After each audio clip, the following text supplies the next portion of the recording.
Lumalabas pa ba yung damo? Ay, yung alay? Ha? Hindi na.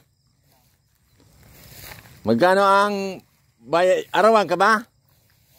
Kano isang araw? Magkano?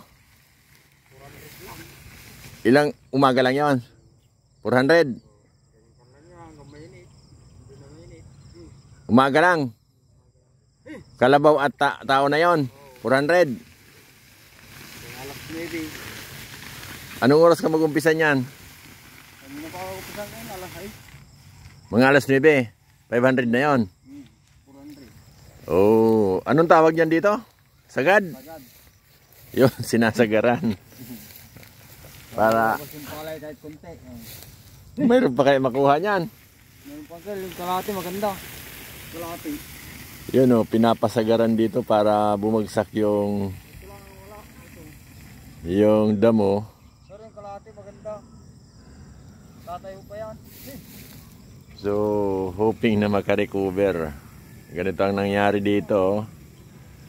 So, tama yung sinasabi ng iba. Madadamuhin lang pag sabog tanim. Tama yung pag nagkamali ka sa pag-apply ng herbicide. Ganito ang mangyari. Grabe yung damo. Ito yung blinag ko noon. Oh. Ito yung kasabay niya dito sa kabila. Oh. Dito naman sa kabila, magkasabay sila niyan. Okay naman dito. Oh. Kaya lang medyo makapal nga lang. Ayan ang problema pag masyadong makapal.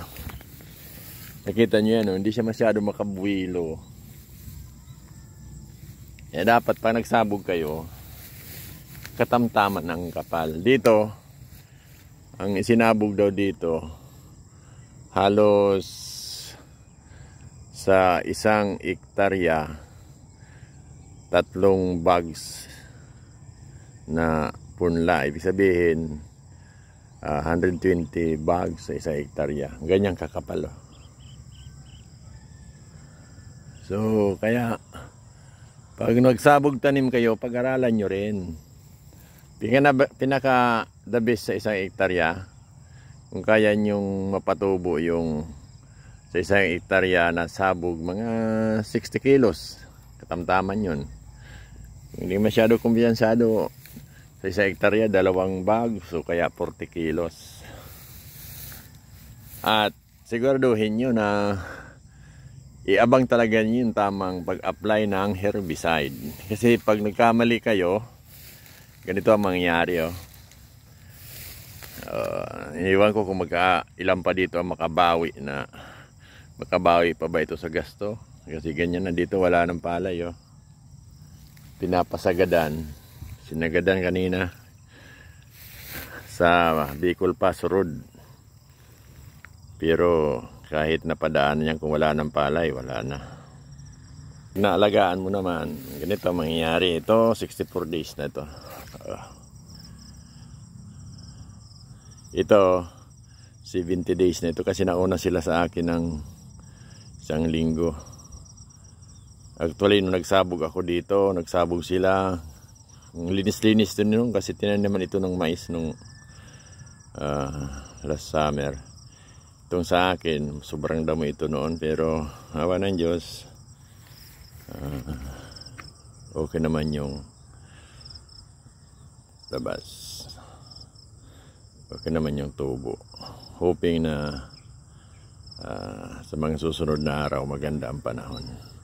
Okay, ngayon ito ang ginagawa ko. Itong lakatan na ito, daming suhi. Tinatanggal ko at tinatanim ko doon.